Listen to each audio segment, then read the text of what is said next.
Hi అండి, welcome back to my channel. అందరూ ఎలా ఉన్నారు? బాగున్నారండి. ఈరోజు కూడా కొన్ని యూస్ఫుల్ కిచెన్ టిప్స్ ఉన్నాయి చూడండి. మన టైము, మన మనీ అనేది చాలా ఇంపార్టెంట్ కదా. ఈ రెండింటిని మనం సేవ్ చేసుకునే బ్యూటిఫుల్ టిప్స్. సో తప్పకుండా చూడండి, మీకు చాలా వరకు హెల్ప్ అవుతాయి. సో టిప్ నెంబర్ 1 అండి, మనం నెయిల్ పాలిష్ అనేది పెట్టుకుంటూ ఉంటాం కదా ఆడవాళ్ళం. ఏ శారీ కడితే ఆ sari colour nail polish, dress వేస్తే డ్రెస్ కానీ, సో ఇలా మనం ఏ కలర్ శారీ కడితే ఆ కలర్ నెయిల్ పాలిష్ వేసుకుంటూ ఉంటాము. దాని బదులు మనం ఏంటి అంటే ఒకేసారి ఎక్కువగా నెయిల్ పాలిష్ కొనుక్కొని ఫ్రిడ్జ్లో స్టోర్ చేసుకుంటూ ఉంటాం కదండి. సో ఇలా స్టోర్ చేసుకునేటప్పుడు ఒక్కొక్కసారి ఏమవుతుందంటే, చూసారు కదా ఇక్కడ నెయిల్ పాలిష్ అయితే లోపల ఎక్కువగానే ఉంది, బట్ తీస్తుంటే మాత్రం అస్సలు రావడం లేదు. ఇలా రాకుండా మనకి లోపల మొత్తం కూడా అడుగు బాగానే ఉండిపోతుందండి. ఒక ముద్దలాగా కట్టేసి ఉండిపోతుంది నెయిల్ పాలిష్. అలా కట్టిన ఈ నెయిల్ పాలిష్ని మనం చాలా సింపుల్గా మళ్ళీ దీన్ని ఎలా అయితే కొనేటప్పుడు ఎలా ఫుల్గా ఉందో సో అలానే చేసేసి మనం నెయిల్ పాలిష్ని మళ్ళీ యూజ్ చేసుకోవచ్చు.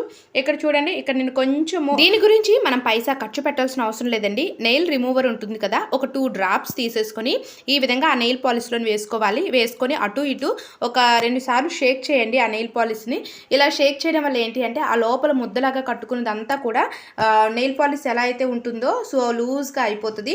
సో తప్పకుండా ఈ టిప్ అయితే ట్రై చేయండి. ఆడవాళ్ళందరికీ కూడా హెల్ప్ అవుతుందండి. నాకైతే ఇది చాలా బాగా హెల్ప్ అయింది.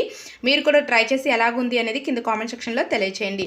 నెక్స్ట్ మరొక యూస్ఫుల్ టిప్. సో ఈ టిప్ అయితే మన ఆడవాళ్ళందరికీ కూడా చాలా ఉపయోగపడుతుంది. పొద్దున్న మనము ఎంతో హడావిడిగా స్టవ్ పైన పాలు పెట్టేయడము, అలాగే రసము, పప్పు, నెక్స్ట్ అన్నం, వార్చిన అన్నం పెట్టేటప్పుడు అది మొత్తం కూడా పొంగిపోయి ఇలా గ్యాస్ గిన్నెలు, గ్యాస్ పైన కూడా ఎక్కువగా అయిపోతుంది. సో గ్యాస్ని ఎలా క్లీన్ చేసుకోవాలనేది నిన్ననే ఒక వీడియో అప్లోడ్ చేశాను. సో తప్పకుండా చూడండి. ఇక్కడ చూసారు కదా, ఇలా ఉన్న ఈ గ్యాస్ గిన్నెలు కూడా మనం చాలా సింపుల్గా ఇంట్లో ఉన్న ఇంగ్రీడియంట్స్ తోటే క్లీన్ చేసుకోవచ్చు. ఈ గ్యాస్ గిన్నెల క్లీనింగ్ కూడా మనము డబ్బులు పెట్టేసి అంటే లిక్విడ్స్ లాంటివి కొనేసుకొని సో మన యొక్క మనీ అనేది వేస్ట్ అవుతుంది కదండి. సో అలా కాకుండా ఇంట్లో ఉన్న ఇంగ్రీడియంట్స్. సో ఇక్కడ నేను షాంపూ తీసుకున్నాను, ఇక్కడ మీరా షాంపూ తీసుకున్నాను.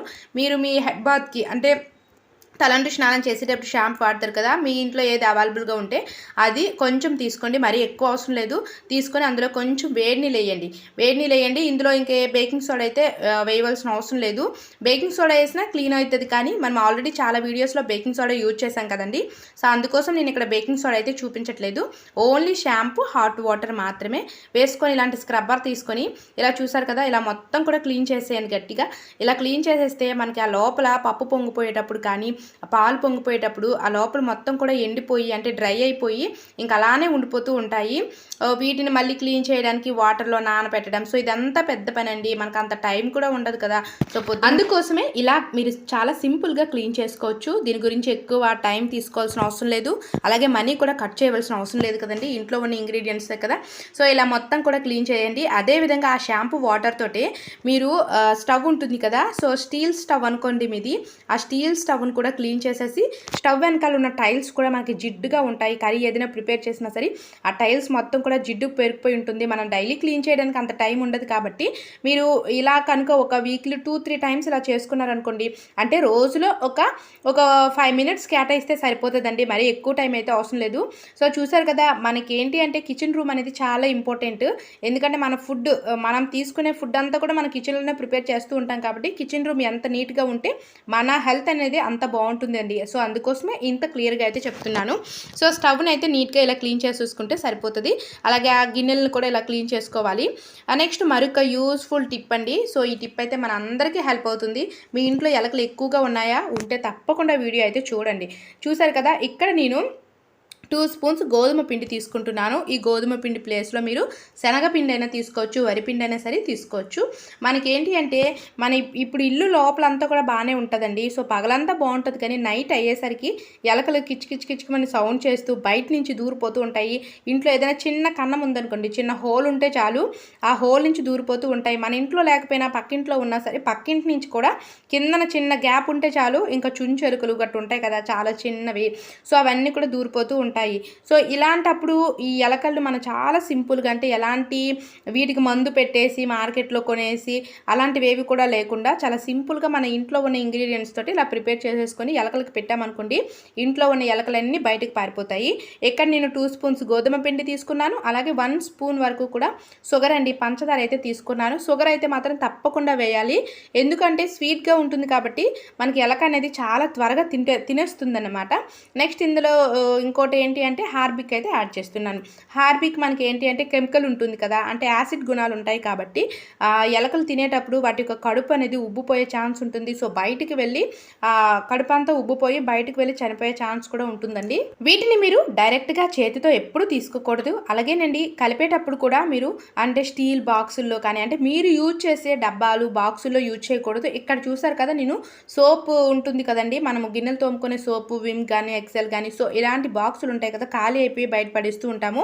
సో అలా బయట పడేయకుండా ఈ డబ్బా నేను పక్కన స్టోర్ చేసుకున్నాను, ఇలాంటి వాటికి యూజ్ అవుతుంది అని. సో చూసారా, ఇలా కొంచెం కొంచెంగా తీసేసుకొని ఇలా మొత్తాన్ని కూడా కలుపుకోవాలి. డైరెక్ట్గా చేతితో కలపకండి, ఎందుకంటే ఇందులో హార్బిక్ వేసాం కాబట్టి అంత మంచిది కాదు, చెయ్యి మండే ఛాన్స్ ఉంటుంది. సో మంచిది కాదు కాబట్టి చేతికి గ్లౌజెస్ ఉంటాయి, గ్లౌజెస్ లేకపోతే ఇలాంటి కవర్ ఒకటి చేతికి చుట్టేసేయండి, ఒక రబ్బర్ అయితే పెట్టేయండి. నెక్స్ట్ ఇక్కడ చూడండి, కొంచెము పిండి అనేది మరీ లూజ్గా ఉంటే మనకి ఉండల్లాగా అంటే బాల్స్ లాగా అవ్వవు. సో అలాంటప్పుడు కొంచెం వరిపిండి అయితే నేను ఇక్కడ యాడ్ చేశాను. ఒక 3 స్పూన్స్ వరకు వరిపిండి యాడ్ చేసేసి వీటిని ఇలా చిన్న చిన్న బాల్స్ లాగా చుట్టుకోవాలి. చిన్న చిన్న బాల్స్ లాగా చేసుకున్న తర్వాత ముఖ్యంగా వీటిని ఎలకలు ఎక్కువగా మీ ఇంట్లో ఏ ఏరియాలో ఎక్కువగా ఉంటాయి, ముఖ్యంగా అయితే కొంతమందికి బాత్రూమ్స్ దగ్గర ఏమైనా హోల్స్ ఉంటే మాత్రం బయట నుంచి డైరెక్ట్గా ఇంట్లోకి వచ్చేస్తూ ఉంటాయి. నెక్స్ట్ స్టవ్ దగ్గర, స్టవ్ క్రిందన, నెక్స్ట్ ఏంటి అంటే గ్యాస్ ఉంటుంది కదండి, ఆ గ్యాస్ బండ దగ్గర, సో రైస్ బట్టలు ఏమైనా ఎక్కువ ఎక్కడ పెట్టామనుకోండి ఆ బట్టలు కూడా చిన్న చిన్న కొరికేస్తూ ఉంటాయి కదా, సో అలాంటి ఏరియాలో పెట్టుకోవాలి. ఇది పెట్టుకునేటప్పుడు కూడా మీరు పగల పెట్టకూడదు, ఎందుకంటే ఇంట్లో చిన్నపిల్లలు ఉంటూ ఉంటారు కాబట్టి వాళ్ళు తెలియక ఇదేదో ముద్దలా ఉంది అని చక్కగా నోట్లో పెట్టేస్తూ ఉంటారు. కాబట్టి ఎప్పుడైనా సరే పిల్లలు పడుకుడిపోయిన తర్వాత మీరు పడుకునే ముందు నైట్ పని అంతా కంప్లీట్ అయిపోతుంది కదండి, పడుకునే ముందు ఇలాంటి మీరు బాల్స్ ప్రిపేర్ చేసుకొని ఎలకలు ఎక్కడైతే ఎక్కువగా ఉంటాయో ఆయా ఏరియాలో పెట్టుకోండి. పొద్దున్న కనుక చక్కగా అవన్నీ కూడా ఎలకలు ఇంట్లోకి వచ్చేసి వాటిని తినేసి కడుపు ఉబ్బిపోయి బయటికి అయితే వెళ్ళిపోతాయి. సో తప్పకుండా ట్రై చేయండి. ఈ టిప్స్ అయితే మీకు చాలా బాగా యూజ్ అవుతాయి. ఈ టిప్స్ అండ్ ట్రిక్స్ ఆల్రెడీ మన ఛానల్లో చాలా వీడియోస్ ఉన్నాయి, తప్పకుండా చూడండి. ఇలాంటి మరెన్నో యూస్ఫుల్ టిప్స్ కోసం మన ఛానల్ మామ్ దీప్తి టిప్స్ని సబ్స్క్రైబ్ చేసుకోండి. నెక్స్ట్ మరొక వీడియోతో మీ ముందుకు వస్తాను. Thanks for watching. Please subscribe my channel.